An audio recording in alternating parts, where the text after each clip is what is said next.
When most people think of France, they picture the Eiffel Tower, the Louvre, or the glamorous streets of Paris. But beyond the tourist trails lies a different kind of magic, charming villages, secluded coastlines, and pristine countryside that most travelers never see.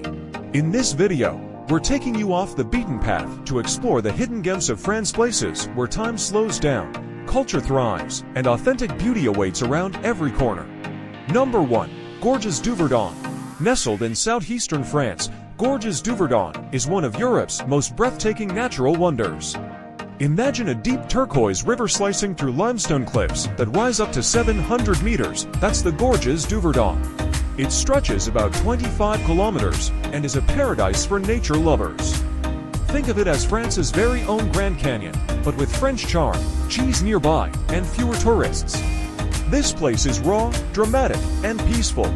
If you're craving adventure without the tourist stampede, this is your golden spot. Okay, quick science moment. Millions of years ago, this entire region was actually covered by the sea. The limestone cliffs were formed by ancient coral reefs. Over time, tectonic shifts lifted the seafloor into mountains, and then came the Verdon River, slowly carving its way through the rock, like a patient sculptor.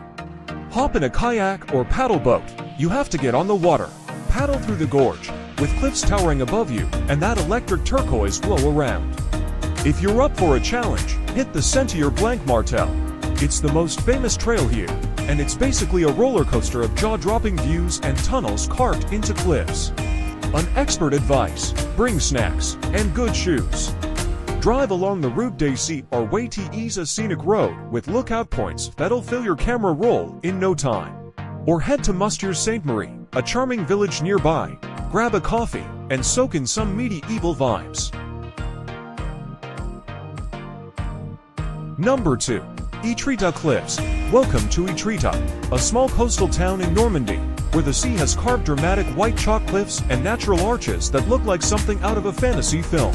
These majestic white chalk cliffs date back to the late Cretaceous period, around 90 million years ago. That's when layers of marine sediment, mostly the remains of tiny sea creatures, started forming thick chalk deposits at the bottom of a shallow sea.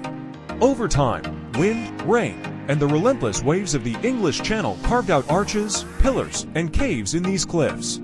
The most famous formations, like the Elephant Trunk Arch and the Needle, are still being shaped today by erosion. First off, just walk. The cliff-top walks here are unreal. You get these sweeping views of the sea on one side and rolling green hills on the other. Want an adventure? Hike up to the Falaise d'Aval and check out the famous arch and the Needle Rock. Feeling a bit artsy? Visit the Gardens of Itria. They're not just gardens, they're like outdoor art installations with crazy topiary and sculptures overlooking the cliffs. Oh, and don't just stay on land, take a boat ride along the coast. Seeing the arches from the water gives you a whole new perspective. Finally, grab some local Normandy cheese, a fresh baguette, and a bottle of cider, and have yourself a chill picnic on the Pebble Beach. Number 3. Annecy. Annecy is like something out of a postcard, a charming town in southeastern France, tucked away between snow-capped Alps and one of the bluest lakes you've ever seen. Imagine cobblestone streets, pastel-colored houses, and canals weaving through the old town. No wonder it's called the Venice of the Alps. First off, rent a bike and circle the lake. It's about 42 kilometers, but even if you just do part of it, the views are insane: mountains on one side, that turquoise water on the other. Wander the old town, the canals, the colorful buildings, the tiny bridges. It's like stepping into a real-life fairy tale. Feeling a little adventurous? Hop on a paddleboard or dive into the lake. The water is crystal clear and super refreshing, especially on a hot summer day. You also can't miss Chateau d'Annecy. It is a beautiful medieval castle sitting proudly on a hill, overlooking the old town and Lake Annecy. It's like the crown jewel of the city, elegant, historic, and just a short climb away from all the canals and cafes. It was originally built between the 12th and 16th centuries and served as the residence of the County of Geneva and the Dukes of Genevois-Nemours.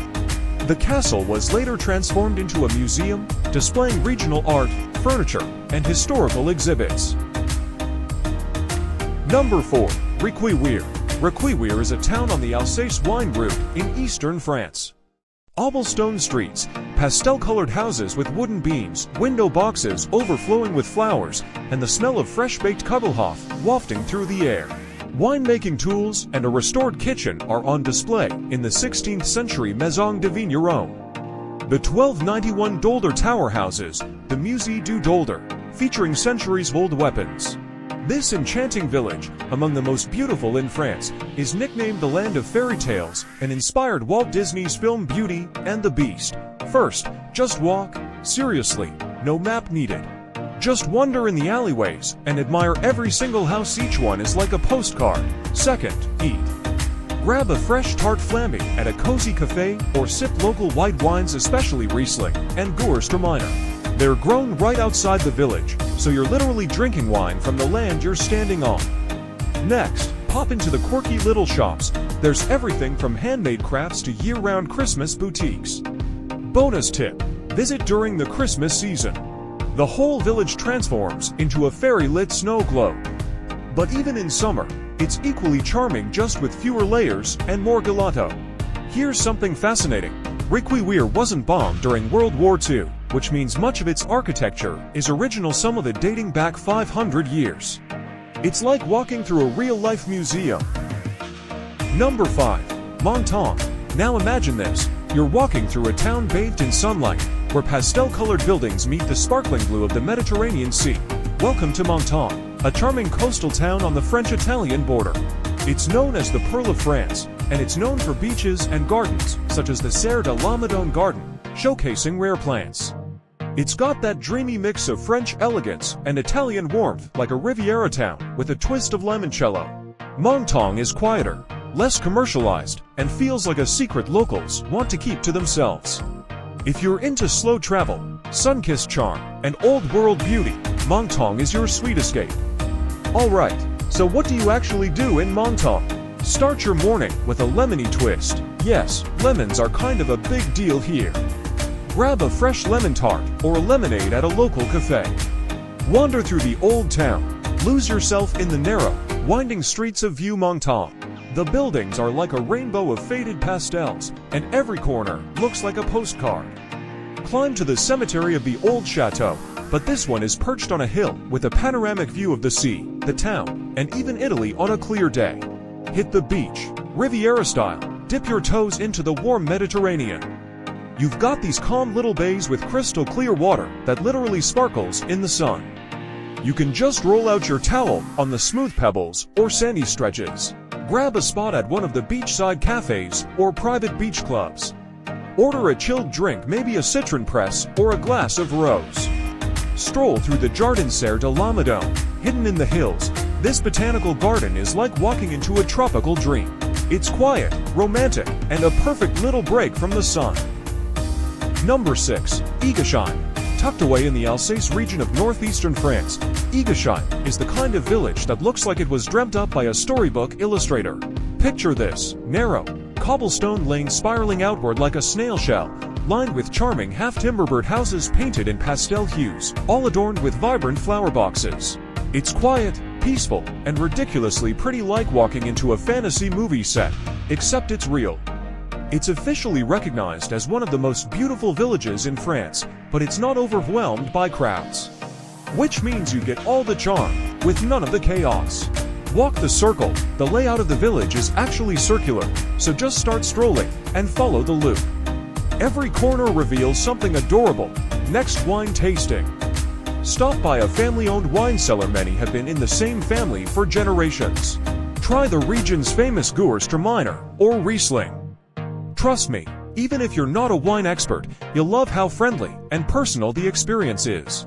Climb to the Three Castles. If you're feeling a little adventurous, take a short hike up to the ruins of the Trois Chateaux, meaning three castles, on the nearby hill. The view of Egashine and the vineyards below is otherworldly. Visit the Saint Leon Fountain and Chapel, right in the heart of the village. This cozy little square feels like the center of the universe. Lastly, snack like a local. Grab a fresh pretzel, or if you're visiting in winter, warm up with a mug of hot mulled wine. Local shops sell everything from hand-painted pottery to Alsatian cookies. Number 7. Rocomador. Imagine this. You're standing at the base of a towering limestone cliff, and above you, clinging like a miracle to the rock face, is an entire village. Welcome to Rocomador, a medieval town that looks like it's been carved into the cliff by divine hands. It's in southwestern France, tucked into the Dordogne Valley. Rocomador is famous for being a significant pilgrimage site, a dramatic medieval village, and a place renowned for its religious and historical significance. It's known for its sanctuaries, including the Chapel of Notre Dame and the Basilica of Saint Sauveur, which house the statue of the Black Madonna and the tomb of Saint Amador. Additionally, it's celebrated for its unique cliffside location and the picturesque village built along a single street, the Rue de la Couronnerie. First up, the Grand Escalier. That's the grand staircase of 216 steps. It's a climb, but every step takes you closer to a spiritual journey. Historically, pilgrims would do it on their knees. Once you reach the top, you'll find the Sanctuary Complexo group of beautiful chapels built right into the cliffside, the Black Madonna. People from all over the world still come to pray to her. Got a sweet tooth or a love for local eats? Head into the village square and grab some kabaku, a creamy goat cheese that's local to the region drizzled with honey. And if you're craving a breathtaking view, walk over to Hospitalet Viewpoint. That's where you'll see Rocomador in all its cliff-hugging glory. And at night, the village lights up like a floating castle. Total fairy tale vibes. Now here's something interesting. There's a sword embedded in a rock outside one of the chapels. Legend says it's Durandal, the sword of Roland, the heroic knight of Charlemagne, like a French version of Excalibur. So next time you're planning a trip to France, step away from the cliches and step into the magic of these hidden gems. Which one of these would you love to visit? Drop your favorite in the comments. And if you want more offbeat travel stories, hit that like button, subscribe, and turn on the bell so you never miss an adventure.